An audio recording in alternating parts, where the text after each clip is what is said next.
Hi all, Ernest അക്കാഡമിയുടെ പുതിയൊരു വീഡിയോയിലേക്ക് എല്ലാവർക്കും സ്വാഗതം. അപ്പോൾ നമ്മുടെ ജൂനിയർ സയന്റിഫിക് ഓഫീസർ എക്സാമിന്റെ ടൈം സ്ലോട്ട് വന്നത് എല്ലാവരും അറിഞ്ഞു കാണും. അപ്പോൾ ഈ വർഷം ഒക്ടോബർ ടു ഡിസംബർ ആണ് നമ്മുടെ എക്സാം. ഇനി സമയം എന്ന് പറയുന്നത് വളരെ കുറച്ചേ ഉള്ളൂ. കാരണം സിലബസ് വന്നിട്ട് അല്ലെങ്കിൽ കൺഫർമേഷൻ വന്നിട്ട് പഠിക്കാമെന്ന് വിചാരിച്ചാൽ നമ്മളെ കൊണ്ട് സാധിക്കില്ല. അത്രമാത്രം നമുക്ക് സിലബസ് കവർ ചെയ്യാനുണ്ട്. അപ്പൊ ഇപ്പോഴേ തുടങ്ങിയാലാണ് അല്ലെങ്കിൽ ഇപ്പോഴേ നമ്മൾ കുറച്ച് സ്ട്രാറ്റജികളൊക്കെ നോക്കിയാലാണ് നമുക്ക് ആ സമയം ആവുമ്പോഴത്തേക്കും റാങ്ക് ലിസ്റ്റിൽ നമുക്ക് മുമ്പോട്ട് കയറാൻ സാധിക്കുക. അപ്പൊ അതിന് ഇപ്പോഴേ നമുക്ക് എന്തൊക്കെ കാര്യങ്ങൾ ചെയ്യാൻ സാധിക്കും, എന്തൊക്കെ നമ്മൾ ചെയ്യണം, ഇപ്പോഴേ നമ്മൾ എന്തൊക്കെ ചെയ്യണം, ആ കാര്യങ്ങൾ, ഇത്തരത്തിലുള്ള കാര്യങ്ങളാണ് നമ്മൾ ഈ ഒരു സെഷനിൽ ഡിസ്കസ് ചെയ്യാൻ പോകുന്നത്. അപ്പൊ നമുക്ക് സമയം കളയാതെ നമ്മുടെ സെഷനിലേക്ക് കിടക്കാം. സോ ആദ്യം വേണ്ടത് നിങ്ങൾക്ക് കൃത്യമായിട്ടുള്ള ഒരു സ്റ്റഡി പ്ലാൻ ഉണ്ടായിരിക്കണം. അല്ലെ, നിങ്ങൾക്ക് കൃത്യമായിട്ട് ഇന്ന മൊഡ്യൂള് ഇന്ന സമയത്ത് നിങ്ങൾ തീർക്കും, അല്ലെങ്കിൽ ഇന്ന മാസം ഇത്രത്തോളം നമ്മൾ തീർക്കും. അതിൽ ഏറ്റവും പ്രധാനപ്പെട്ട കാര്യം, നമ്മൾ ഇത്രയും വർഷമായിട്ട്, കഴിഞ്ഞ 5 വർഷമായിട്ട് നമ്മുടെ ഡിഗ്രി PG സമയത്ത് പഠിച്ച സാധനങ്ങളൊക്കെ നമുക്ക് വീണ്ടും പഠിക്കാനുണ്ട്. അപ്പൊ ഇതിൽ നമുക്ക് ഇഷ്ടമുള്ള ടോപ്പിക് ഉണ്ടാവും, ചിലപ്പോൾ ഇഷ്ടമല്ലാത്ത ടോപ്പിക് ഉണ്ടാവും. അപ്പൊ PSC സംബന്ധിച്ചിടത്തോളം നമുക്ക് ഇത് രണ്ടും വേണം, അല്ലെ. അപ്പൊ ആദ്യം നിങ്ങൾ കുറച്ച് ടഫ് ആയിട്ടുള്ള, നിങ്ങൾക്ക് ബുദ്ധിമുട്ടായിട്ടുള്ള ടോപ്പിക്കിൽ കൂടുതൽ സമയം ചെലവഴിക്കുക. ഓക്കെ, അങ്ങനെ നിങ്ങളൊരു പ്ലാൻ ഉണ്ടാക്കുക. ഓരോ സമയത്തും ഏതാണ് തീർക്കേണ്ടത്, ആദ്യം ടഫ് ആയിട്ടുള്ള തീർക്കുക, അതിനുശേഷം കുറച്ച് എളുപ്പമുള്ള തീർക്കുക. അങ്ങനെ കൃത്യമായിട്ടുള്ള ഒരു പ്ലാൻ നിങ്ങൾക്ക് ഉണ്ടാവണം. അടുത്തത് ഏറ്റവും പ്രധാനപ്പെട്ട ഒരു സംഭവമാണ് PYQs. നിങ്ങൾക്ക് അവൈലബിൾ ആയി PYQ എന്ന് പറയുമ്പോൾ നമ്മൾ ഡയറക്റ്റ് PYQ മാത്രമൊന്നുമല്ല, ഈ ഒരു PSC നടത്തുന്ന വേറെ എക്സാമുകളുണ്ട്. ഉദാഹരണം, നമ്മുടെ സയന്റിഫിക് ഓഫീസർ എക്സാം ഉണ്ട്, ബയോളജിയിൽ തന്നെ HSA HSST മുതലായിട്ടുള്ള ടീച്ചിങ് എക്സാമുകൾ ഉണ്ട്. HSA മലയാളത്തിലാണ്, ബാക്കിയുള്ള എക്സാമുകൾ ഉണ്ട്. സെറ്റിന്റെ എക്സാമുകൾ ഉണ്ട്, നെറ്റ് ഉണ്ട്. നെറ്റിലേക്ക് പോകേണ്ട ആവശ്യമില്ല, സെറ്റ് വരെയുള്ള നെറ്റ് നമ്മൾ നോക്കുവാണെങ്കിലും നെറ്റിന്റെ CSIR B പാർട്ട് വരെയുള്ള ക്വസ്റ്റ്യൻസ് നമുക്ക് നോക്കാം. കാരണം അവിടെ നിന്നൊക്കെ നമുക്ക് ഈ ടൈപ്പ് ക്വസ്റ്റ്യൻസ് നമുക്ക് കിട്ടും. അപ്പൊ PSC നടത്തിയതോ നെറ്റോ നീറ്റോ സെറ്റോ അങ്ങനെയുള്ള എക്സാമുകളുടെ ക്വസ്റ്റ്യൻ പേപ്പറും കൂടെ നോക്കുക. സോൾവിങ് PYQ എന്ന് പറയുമ്പോൾ നമ്മുടെ മാത്രമല്ല, അതാണ് ശ്രദ്ധിക്കേണ്ടതായിട്ടുള്ള ഒരു കാര്യം. കാരണം നമ്മുടെ മാത്രം ചെയ്യുമ്പോൾ അത്രമാത്രം നമ്പർ ഓഫ് ക്വസ്റ്റ്യൻസ് നമുക്ക് കിട്ടില്ല. നമുക്ക് maximum number of questions cover ചെയ്താലാണ് നമുക്ക് റാങ്ക് ലിസ്റ്റിലേക്ക് എത്താൻ പറ്റുക. അതുപോലെ മാക്സിമം നമ്പർ ഓഫ് മോക്ക് എക്സാമുകൾ നമ്മൾ തന്നെ നമ്മളുടെ OMR ഷീറ്റ് എടുത്തു വെച്ച് മോക്കായിട്ട് എക്സാം എഴുതുക. ആ പ്രാക്ടീസ് ഉണ്ടെങ്കിൽ മാത്രമേ നമുക്ക് എക്സാമിന് നെഗറ്റീവ് ഇല്ലാതെ അറ്റൻഡ് ചെയ്യാൻ സാധിക്കുകയുള്ളൂ. അപ്പൊ മാക്സിമം നമ്മൾ എന്ത് ചെയ്യുക, മോക്ക് എക്സാമുകള്, റിവിഷൻ എക്സാമുകളൊക്കെ എഴുതുക. ഈ ഒരു പ്രാക്ടീസ് വഴി നമുക്ക് എന്ത് ചെയ്യാൻ സാധിക്കും, നെഗറ്റീവ് മാർക്ക് കുറയ്ക്കാൻ സാധിക്കും. ഏറ്റവും വലിയ വില്ലൻ എന്ന് പറയുന്നത് നെഗറ്റീവ് മാർക്കാണ്. അതായത് നമ്മള് അറിയൂല, എക്സാം എഴുതുന്ന സമയത്ത് അറിയില്ല, പ്രത്യേകിച്ച് അവസാന നിമിഷം നമ്മൾ എഴുതി വരും, അവസാനം ഒരു 10 മിനിറ്റ് കൊണ്ട് നമ്മൾ എന്ത് ചെയ്യും, അവിടെ ഇവിടെയൊക്കെ കറപ്പിക്കും, അപ്പുറത്തെ ആളുടെ നോക്കും ഇപ്പുറത്തെ ആളുടെ നോക്കും. അപ്പൊ നമ്മൾ എന്ത് ചെയ്യും, മൊത്തത്തിൽ ഒന്ന് അറിയാൻ വയ്യാത്തതും കൂടെ ഒന്ന് ആഡ് ചെയ്യും അവസാന നിമിഷം. അപ്പോഴാണ് നമുക്ക് നെഗറ്റീവ് മാർക്ക് വരുന്നത്. അപ്പൊ ഈ നെഗറ്റീവ് മാർക്കാണ് ഏറ്റവും ശ്രദ്ധിക്കേണ്ട ഒരു കാര്യം. നെഗറ്റീവ് മാർക്ക് മാക്സിമം ഓൾറെഡി നമുക്ക് അറിയാതെ കുറച്ച് വന്നിട്ടുണ്ടാവും, അതിന്റെ കൂടെ ഗസ് വർക്ക് ചെയ്യാതിരിക്കുക. ഒരു മോർ ദാൻ 80% ഷുവർ, ഒരു 2 എണ്ണം സംശയം ഉണ്ടെങ്കിൽ മാത്രം, വളരെ റെയർ ആയിട്ട് മാത്രം ഗസ് വർക്ക് ചെയ്യുക, സ്മാർട്ട് വർക്ക് ചെയ്യുക, എലിമിനേഷൻ ടെക്നിക്ക് യൂസ് ചെയ്യുക. നമ്മള് PYQ ചെയ്ത് കാണിക്കുന്നതാണ്, എലിമിനേറ്റ് ചെയ്ത് തന്നെ ആൻസറിലേക്ക് എത്താൻ ശ്രമിക്കുക. അങ്ങനെ കൺഫ്യൂഷൻ ഉള്ള സമയത്തൊക്കെ ഗസ് വർക്ക് മാക്സിമം കുറയ്ക്കുക. അപ്പോ ഏറ്റവും മുകളില്, റാങ്ക് ലിസ്റ്റിന്റെ ഏറ്റവും മുകളിലേക്കായിരിക്കണം നമ്മുടെ ലക്ഷ്യം. അങ്ങനെയാണെങ്കിലേ നമുക്ക് ജോലിയിൽ കയറാൻ പറ്റൂ. കാരണം റാങ്ക് ലിസ്റ്റിൽ കയറി പറ്റുക എന്ന് പറയുമ്പോൾ അത്ര ബുദ്ധിമുട്ടുള്ള കാര്യമൊന്നുമില്ല. നമ്മൾ അത്യാവശ്യം ഡെഡിക്കേറ്റഡ് ആയിട്ട് ഇരുന്ന് കഴിഞ്ഞാൽ തന്നെ അതിന് പറ്റും. പക്ഷെ ഇതിന് ക്രാക്ക് ചെയ്യേണ്ട ഒരു എക്സാം ഒന്നും അല്ല. നമുക്ക് ഫസ്റ്റ് റാങ്ക് അല്ലെങ്കിൽ ആദ്യത്തെ റാങ്കുകൾ എയിം ചെയ്ത് പഠിച്ചാൽ മാത്രമേ ജോലിയിലേക്ക് എത്താൻ പറ്റൂ. അപ്പൊ അത് ഇപ്പോഴേ നിങ്ങൾ തുടങ്ങാം. രണ്ടാമത്തെ ഒരു കാര്യം, ഇപ്പോ കഴിഞ്ഞ വർഷം ഈ 2024 നടന്ന 23, 24 നടന്ന എക്സാമിന്റെ ക്വസ്റ്റ്യൻ പേപ്പേഴ്സ് നോക്കിയാൽ നിങ്ങൾക്ക് മനസ്സിലാവും, പണ്ട് നടത്തിയ ആ ഒരു ക്വാളിറ്റി ഓഫ് ക്വസ്റ്റ്യൻസ് അല്ല ഇപ്പൊ വരുന്നത്. അന്ന് ചിലപ്പോൾ ഡയറക്റ്റ് ആയിട്ടുള്ള ഒരു MCQ ആണെങ്കിൽ ഇന്ന് മൾട്ടി സ്റ്റേറ്റ്മെന്റ് ക്വസ്റ്റ്യൻസും മാച്ച് ദ ഫോളോവിങ് സ്റ്റേറ്റ്മെന്റ്സും ഒക്കെയാണ് ചോദിക്കുന്നത്. അപ്പം കൺസെപ്റ്റ് അറിയാമെങ്കിൽ മാത്രമേ നമുക്ക് ആൻസറിലേക്ക് എത്താനായിട്ട് സാധിക്കൂ. അപ്പൊ കൺസെപ്ച്വൽ ആയിട്ട് തന്നെ, അതായത് ഒരു സാധനം പഠിക്കുമ്പോൾ അതിന്റെ കൺസെപ്റ്റ് മനസ്സിലാക്കി തന്നെ പഠിക്കുക. വെറുതെ മഗപ്പ് ചെയ്ത് വെച്ച് കഴിഞ്ഞാൽ, അല്ലെങ്കിൽ നമ്മൾ ബൈഹാർട്ട് ചെയ്ത് പഠിച്ചാൽ ആപ്ലിക്കേഷൻ ലെവലിൽ നമുക്ക് അത് അപ്ലൈ ചെയ്യാനായിട്ട് സാധിക്കില്ല, നിങ്ങൾക്ക് എക്സാമിന് പെർഫോം ചെയ്യാൻ സാധിക്കില്ല. അതുകൊണ്ട് കൺസെപ്റ്റ് മനസ്സിലാക്കി തന്നെ പഠിക്കുക. കൃത്യമായിട്ട് എല്ലാ ദിവസവും കുറച്ചെങ്കിലും നമ്മൾ പോർഷൻസ് കവർ ചെയ്തിരിക്കണം. ആ ഒരു കൺസിസ്റ്റൻസി ഈസ് ഇമ്പോർട്ടൻറ്റ്. അതുപോലെ തന്നെ മിനിമം ഒരു 10 ക്വസ്റ്റ്യൻസ് ഡെയിലി നിങ്ങൾ സോൾവ് ചെയ്തിരിക്കണം. ഒരു ടോപ്പിക്ക് അതുപോലെ 10 ക്വസ്റ്റ്യൻസ്. ഇത് നിർബന്ധമായിട്ടും റെഗുലർ ആയിട്ട് ഇന്നു മുതൽ നിങ്ങൾ ചെയ്യുക. മേ ബി ഞാൻ ആദ്യം പറഞ്ഞ പോലെ ടഫ് ആയിട്ടുള്ള ഏരിയ നിങ്ങൾക്ക് തുടങ്ങാൻ ബുദ്ധിമുട്ടാണെങ്കിൽ ഒരു സ്റ്റാർട്ടിംഗ് ട്രബിൾ ഒക്കെ ഉണ്ടാവും ചിലർക്ക്. അപ്പൊ നിങ്ങളുടെ ഒരു ഏരിയ ഉണ്ടാവുമല്ലോ, നിങ്ങൾക്ക് ഫേവറേറ്റ് ആയിട്ടുള്ള ഒരു ഏരിയ, അവിടെ തുടങ്ങിയാലും ഓക്കെയാണ്. ദെൻ കുറച്ച് ടഫ് ആയിട്ടുള്ള ഏരിയയിലോട്ട് വരിക.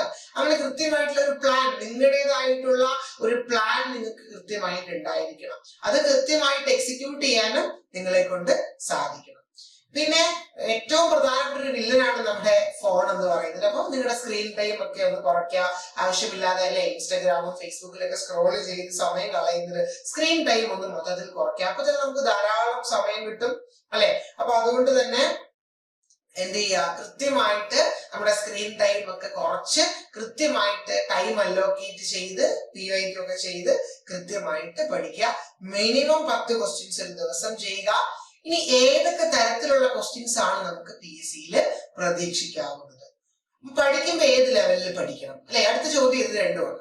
അപ്പൊ ഏത് ലെവലിൽ പഠിക്കണം എന്ന് ചോദിക്കുമ്പോൾ ചിലപ്പോ ഒരേ എക്സാമ്പിൾ നമുക്ക് 3 ലെവലും കാണാം. വളരെ ബേസ് ആയിട്ടുള്ള ഒരു +2 ലെവലുള്ള ക്വസ്റ്റ്യൻ കാണാം. ചിലപ്പോൾ ഒരു ഇന്റർമീഡിയറ്റ് ആയിരിക്കും, ചിലപ്പോൾ വളരെ ടഫ് ആയിട്ടുള്ള അഡ്വാൻസ്ഡ് ആയിട്ടുള്ള ക്വസ്റ്റ്യൻ കാണാം. അത് എല്ലാ ക്വസ്റ്റ്യൻ പേപ്പറിലും ഉണ്ടാവും. ചിലപ്പോൾ ഒരു ക്വസ്റ്റ്യൻ പേപ്പർ ഫുള്ള് സിമ്പിൾ ആയിരിക്കാം, ചിലപ്പോൾ ഒരു ഇന്റർമീഡിയറ്റ് ആയിരിക്കാം, ചിലപ്പോൾ വളരെ ടഫ് ആയിരിക്കാം അല്ലെ. 2024 നടന്ന പല എക്സാമുകൾ ഇതിനൊക്കെ ഉദാഹരണമാണ്. അപ്പൊ 3 ലെവലിൽ നമ്മൾ അറിഞ്ഞിരിക്കണം. ഒരു ഫൗണ്ടേഷൻ നമുക്ക് ഉണ്ടായിരിക്കണം, ബേസ് ലെവൽ കവർ ചെയ്തിരിക്കണം, അതായത് NCERT ഒക്കെ നല്ല തറവായിരിക്കണം എന്നർത്ഥം. ദെൻ ഒരു ഇന്റർമീഡിയറ്റ് ലെവൽ നോളജ് നമുക്ക് ഉണ്ടായിരിക്കണം, അഡ്വാൻസ്. അങ്ങനെയാണെങ്കിൽ മാത്രമേ ഈ 3 ലെവൽ ക്വസ്റ്റ്യൻസ് നമുക്ക് കവർ ചെയ്യാനായിട്ട് സാധിക്കൂ. ഇനി പാറ്റേൺ ആണ്, ക്വസ്റ്റ്യൻ പാറ്റേൺ. അതിൽ വലിയ ഇമ്പോർട്ടൻസ് ഉണ്ടോ എന്ന് ചോദിച്ചാല് നമ്മുടെ കൺസെപ്റ്റ് മനസ്സിലാക്കി പഠിക്കുന്നതിലാണ് കാര്യം. പക്ഷെ ഒരു 7 ടൈപ്പ് ക്വസ്റ്റ്യൻസ് ആണ് നോർമലി നമ്മൾ ഇപ്പോ PSCയിൽ കണ്ടുവരുന്നത്. അത് നോർമൽ നമ്മുടെ ഒരു MCQ. ഇവിടെ നോക്കിയേ, ഫസ്റ്റ് വൺ ഒരു നോർമൽ MCQ ആണ്. വിച്ച് among ഇതൊരു PYQ ആണ്, കഴിഞ്ഞ 2022 ക്വസ്റ്റ്യൻ ആണിത്. Which among the following is used for polymerization agent in page അല്ലെ. നമ്മുടെ പോളിഅക്രൈലമൈഡ് ജെൽ ഇലക്ട്രോഫോറസിസില് പോളിമറൈസിങ് ഏജന്റ് ആയിട്ട് യൂസ് ചെയ്യുന്ന ചില ആളുകൾ ഈ പേജിൽ കാണുമ്പോൾ തന്നെ പോയിട്ട് SDS കൊണ്ട് കുത്തിവെക്കും. പക്ഷെ അതല്ല ആൻസർ. ഇവിടെ കൃത്യമായിട്ട് ചോദിച്ചേക്കുന്നത് എന്താണ്? പോളിമറൈസേഷൻ ഏജന്റ് ആണ് അല്ലെ. അപ്പൊ അവിടെ ആൻസർ വരിക എന്താണ്? അമോണിയം പെർസൾഫേറ്റ് ആണ്. അപ്പൊ ഇതൊരു സിമ്പിൾ MCQ, നോർമൽ നമ്മുടെ അല്ലെ എല്ലാ എക്സാമിനും ചോദിക്കുന്ന ഒരു നോർമൽ MCQ, ഒന്നാമത്തെ ടൈപ്പ്. ആൻഡ് സെക്കൻഡ് ടൈപ്പ് ഒരു ക്വസ്റ്റ്യൻ ആണ് സിമ്പിൾ സ്റ്റേറ്റ്മെന്റ്. ചുമ്മാ ഒരു സ്റ്റേറ്റ്മെന്റ്, വേറെ ഒന്നും ഉണ്ടാവില്ല. ഇതൊരു PYQ ആണ്, സെയിം എക്സാമിന്റെ PYQ ആണ്. Which of the following events will not lead to transformation of a normal cell into a cancer cell? ഒരു സെല്ല് ക്യാൻസർ സെല്ലായിട്ട് മാറുന്നതിൽ എന്തൊക്കെ സംഭവിക്കാം? ഓങ്കോജീൻസിന് ഗെയിൻ ഓഫ് ഫംഗ്ഷൻ സംഭവിക്കാം. ലോസ് ഓഫ് ഫംഗ്ഷൻ, ഇവിടെ നോട്ട് ആണ്, നോട്ട് ലീഡ് ടു ആണ്. അപ്പൊ ഫസ്റ്റ് ഓപ്ഷൻ തെറ്റായി. ഓങ്കോജീൻസിന് ഗെയിൻ ഓഫ് ഫംഗ്ഷൻ സംഭവിച്ചാല് ക്യാൻസർ വരുമോ അല്ലെ? നോട്ട് ആണ്, വരും. അടുത്തത് loss of function of tumour suppressor gene. Tumour suppressor ജീനിന് ലോസ് ഓഫ് ഫംഗ്ഷൻ, അതും വരും, ക്യാൻസർ വരാൻ സാധ്യതയുണ്ട്. അപ്പൊ അതും റോങ് ആണ്. Gain of function in genes involve in nucleotide excision repair, കണ്ട. അപ്പൊ അത് ആണ് correct answer. That will not lead to cancer. Option D correct ആണ്. പ്രോഅപ്പോപ്റ്റോസിസ് റിലേറ്റഡ് ജീൻസ്, അത് ക്യാൻസറുമായിട്ട് ബന്ധപ്പെട്ടതാണ്. ഓപ്ഷൻ സി ആണ് അവിടെ കറക്റ്റ്. അതായത് നോട്ട് എന്ന് പറയുന്ന ഒരു ഇതിൽ വരുന്നത് സി ആണ്. ഇത് സിമ്പിൾ ആയിട്ടുള്ള ക്വസ്റ്റ്യൻ ആണ്, 4 സ്റ്റേറ്റ്മെന്റ്. അടുത്തതാണ് നമുക്കൊരു ബുദ്ധിമുട്ട് വരിക, നമ്മളെ കുഴപ്പിക്കുന്ന ചോദ്യം എന്ന് പറയുന്നത് അടുത്തതാണ്. That is multi statement question. ഇവിടെ ഒന്നിലധികം സ്റ്റേറ്റ്മെന്റുകൾ ഉണ്ടാവും. നോക്കിക്കേ, person suffering from thyrotoxicosis has extremely high level of thyroxine hormone. in their blood, in his blood. There is a failure of feedback regulation, hypothalamic pituitary thyroid exist. The detailed blood investigation exhibited high level of the following. ഇതിൽ ഏതായിരിക്കും കൂടുക എന്നാണ് ചോദ്യം. അപ്പൊ അവിടെ ഒരു answer അല്ല, അല്ലെ, അവിടെ ഒന്നിലധികം ഉണ്ട്. Thyroid stimulating hormone, thyroid stimulating immunoglobulin, തൈറോട്രോഫിൻ releasing hormone. ഇത് ആക്ച്വലി മൾട്ടി സ്റ്റേറ്റ്മെന്റ് ഉദാഹരണമാണെന്ന് ചോദിച്ചാൽ ഇങ്ങനെയല്ല, ഇവിടെ സ്റ്റേറ്റ്മെന്റ് ആയിരിക്കും ഉണ്ടാവുക. അതിന്റെ പല ഓപ്ഷൻസ് നമുക്ക് തരും. മൾട്ടി സ്റ്റേറ്റ്മെന്റ്, ഇത് കറക്റ്റ് ആയിട്ട് പറഞ്ഞാൽ ഒരു മൾട്ടി സ്റ്റേറ്റ്മെന്റ് അല്ല, അല്ലെ, MCQ തന്നെ പല കുറച്ചുകൂടെ ഒരു കട്ടി കൂടിയ വെർഷൻ ആണെന്ന് പറയാം. പക്ഷെ അങ്ങനത്തെ ക്വസ്റ്റ്യൻസ് ആണ് നമ്മളെ കൂടുതൽ കുഴപ്പിക്കുന്നത്. എന്താ പറ്റുക? കാരണം ഒരു ആൻസർ അല്ല, ചിലപ്പോൾ ഒന്നിലധികം ആൻസർ ഉണ്ടാവും. ഇവിടെ ആൻസർ എന്താണ്? തൈറോയിഡ് സ്റ്റിമുലേറ്റിംഗ് ഹോർമോൺ അല്ല, തൈറോയിഡ് സ്റ്റിമുലേറ്റിംഗ് ഇമ്മ്യൂണോഗ്ലോബുലിൻ, അല്ലെ, ഇമ്മ്യൂണോഗ്ലോബുലിൻ ആണ് ഇവിടെ കൂടുതലായിട്ട് ഉണ്ടാവുക. ഫിസിയോളജിയിൽ നമുക്ക് ഇത് പഠിക്കാം. ഓക്കെ, അപ്പൊ ആൻസർ ഇവിടെ കറക്റ്റ് വരുന്നത് ഓപ്ഷൻ 2 ഓൺലി ആണ്. ചിലപ്പോ ഇങ്ങനെ ആയിരിക്കും, നമുക്കൊരു കൺഫ്യൂഷൻ വരും, 2 മാത്രമാണോ 1 and 3 ആണോ, അല്ലെ, ഇങ്ങനെ പല പല സ്റ്റേറ്റ്മെന്റ് വരും. അതാണ് ഏറ്റവും കുഴപ്പിക്കുന്ന ഒരു type question. Next one, reason assertion type. അതായത് ഒരു അസേർഷൻ ഉണ്ടാവും, അതിന്റെ ഒരു കാരണം. 4 ഓപ്ഷൻ ആണ് സ്ഥിരമായിട്ട് വരിക. നോക്കാം. അല്ലോ ലാക്ടോസ് നമ്മൾ ഓൾറെഡി ചെയ്തതാണ്. ഇൻഡ്യൂസർ ഇൻ ലാക്ടോസ്, അല്ലെ, ഇൻഡ്യൂസർ ആണോ അല്ലോ ലാക്ടോസ്? അതെ, കറക്റ്റ് ആണ്. Then allo lactose lac repressor bind ചെയ്യും, and that will, അല്ലെ, that cause it to release from operator, allowing transcription to proceed. A-യും correct ആണ്, R-ഉം correct ആണ്, and R is correct reason for ascension. So option 1 ആണ് അവിടെ correct. ഈ type ചോദ്യമാണ് അടുത്തത്. And 5th type match the following ആണ്, PYQ ആണ്. ഇവിടെ വളരെ സിമ്പിൾ ആയിട്ടുള്ള ഒരു ക്വസ്റ്റ്യൻ നോക്കിയേ. ആരോമാറ്റിക് അമിനോ ആസിഡ് ഏതാണ്? Tryptophan, B. Then positively charged lysine. അപ്പൊ തന്നെ നമുക്ക് ആൻസർ കിട്ടും. പോസിറ്റീവ് C1 വരണം. C1 വരുന്ന ഒരേ ഒരു ഓപ്ഷനേ ഉള്ളൂ. Answer is A. കണ്ടോ? അപ്പൊ ഇതാണ് മാച്ച് ദ ഫോളോവിംഗ് വരാം, ഫില്ലിംഗ് ദ ബ്ലാങ്ക്സ് വരാം.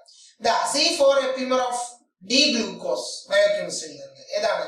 C4 എപ്പിമർ എന്ന് പറയുന്നത് ഗാലക്ടോസ്. C2 ഈസ് മാനസ്, അല്ലെ. അപ്പൊ അടുത്തത് മേക്ക് ഇൻ ഓർഡർ ഉണ്ട്. അതായത് ഈ ഒരു ഓർഡറിലാക്കാണ് തന്നിരിക്കുന്നത്. അതായത് ക്രോണോളജിക്കൽ ഓർഡർ ആക്കുക, ഹിസ്റ്ററി ഓഫ് ലൈഫ്, അല്ലെ, ഹിസ്റ്ററി ഓഫ് ലൈഫിനെ ക്രോണോളജിക്കൽ ഓർഡർ ആക്കുക. നമുക്ക് ഇവിടെ ഓർഡർ ആക്കി കഴിഞ്ഞാൽ ആദ്യം സെൽഫ് റെപ്ലിക്കേറ്റിംഗ് മോളിക്യൂൾ ആണ്, 5 വരും. ആൻസർ കിട്ടി, അല്ലെ. ദെൻ ഓർഗാനിക് മോളിക്യൂൾ 6 വരും. ദെൻ അത് കഴിയുമ്പോൾ പ്രോക്യാരിയോട്ട് വരും, നാച്ചുറൽ സെലക്ഷൻ വഴി eukaryote. So correct answer is option C. അപ്പൊ ഇവിടെ ഇത്രയും 7 ടൈപ്പ് ഓഫ് ക്വസ്റ്റ്യൻസ് 3 ലെവലിൽ ചോദിക്കാം. Base, intermediate, advanced. അപ്പൊ ഇതിനായിരിക്കണം നമ്മൾ ഈ ചുരുങ്ങിയ സമയം കൊണ്ട് പ്രിപ്പയർ ചെയ്യേണ്ടത്. എല്ലാ ടോപ്പിക്കും പഠിക്കുമ്പോഴും ഈ പാറ്റേൺ നിങ്ങളുടെ മനസ്സിൽ ഉണ്ടായിരിക്കണം. അപ്പൊ ഞാൻ ആദ്യം പറഞ്ഞതുപോലെ നിങ്ങൾ റാങ്ക് ലിസ്റ്റില്, അല്ലെ, നമുക്ക് ആ ജോലി കിട്ടുന്നത് സ്വപ്നം കാണുക. റാങ്ക് ലിസ്റ്റിൽ ആദ്യത്തെ പൊസിഷൻസിൽ വരുന്നത് നിങ്ങൾ സ്വപ്നം കണ്ട് ഇപ്പോഴേ പഠിച്ചു തുടങ്ങുക. അപ്പൊ ഇന്നത്തെ ഈ സെഷൻ നിങ്ങൾക്ക് വളരെ ഉപകാരപ്രദമാണെന്ന് വിചാരിക്കുന്നു. ഇപ്പോ ഈ എക്സാം പ്രിപ്പയർ ചെയ്യുന്ന ആളുകളെ നമ്മൾ നോക്കിക്കഴിഞ്ഞാല് പല കാറ്റഗറി ആളുകൾ ഉണ്ടാവും, അല്ലെ. വർക്ക് ചെയ്യുന്ന ആളുകൾ ഉണ്ടാവും, പഠിക്കുന്ന ആളുകൾ ഉണ്ടാവും. അതുകൂടാതെ ഈ ഒരു എക്സാമിന് വേണ്ടി ഡെഡിക്കേറ്റ് ചെയ്ത്, അല്ലെ, പ്രിപ്പയർ ചെയ്യുന്ന ആളുകൾ ഉണ്ടാവും.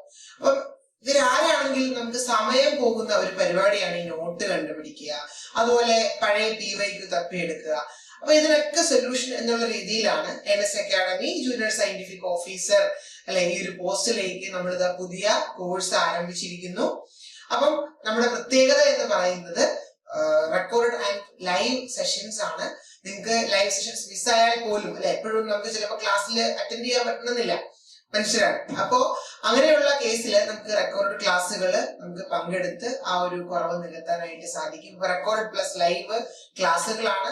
അതുപോലെ തന്നെ എക്സാം വരെ ഇന്റൻസീവ് ആയിട്ടുള്ള കോച്ചിങ് ആണ് നമ്മൾ ലക്ഷ്യമിടുന്നത്.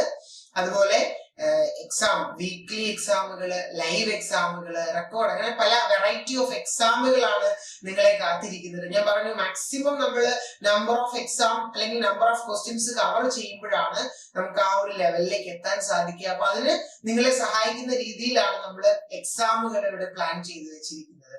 അതുപോലെ കോഴ്സ് പർച്ചേസ് ചെയ്യാത്ത ആളുകളെ സംബന്ധിച്ചിടത്തോളം നമുക്കൊരു ടെലഗ്രാം ഗ്രൂപ്പ് ഉണ്ട്. അപ്പൊ ഈ ഗ്രൂപ്പില് കൃത്യമായിട്ട് ഫ്രീ വീക്ക്ലി എക്സാമുകളുണ്ട്. അപ്പൊ ആ എക്സാമുകൾ നിങ്ങൾക്ക് പർച്ചേസ് ചെയ്യാതെ തന്നെ, കോഴ്സ് പർച്ചേസ് ചെയ്യാതെ തന്നെ നിങ്ങൾക്ക് അറ്റൻഡ് ചെയ്യാം. അപ്പൊ ഈ ഒരു അവസരം നിങ്ങൾ എല്ലാവരും തന്നെ പ്രയോജനപ്പെടുത്തുക. അപ്പൊ അതിനു വേണ്ടിയിട്ട് നമുക്ക് താഴത്ത് ഒരു ഗൂഗിൾ ഫോം ഡിസ്ക്രിപ്ഷനിൽ, അപ്പൊ കൂടുതൽ വിവരങ്ങൾക്കായിട്ടും അതുപോലെ തന്നെ ടെലഗ്രാം ചാനലിലേക്ക് കയറാൻ വേണ്ടിയിട്ട് നിങ്ങൾ ഈ ഡിസ്ക്രിപ്ഷനിൽ തന്നിരിക്കുന്ന ഗൂഗിൾ ഫോം ഫില്ല് ചെയ്യുക. കൂടുതൽ വിവരങ്ങൾക്കായിട്ട് തന്നിരിക്കുന്ന നമ്പറിൽ കോൺടാക്ട് ചെയ്യുക. അപ്പൊ നമുക്ക് അടുത്ത ക്ലാസ്സിൽ അടുത്തൊരു ടോപ്പിക്കുമായിട്ട് കാണാം. Thank you.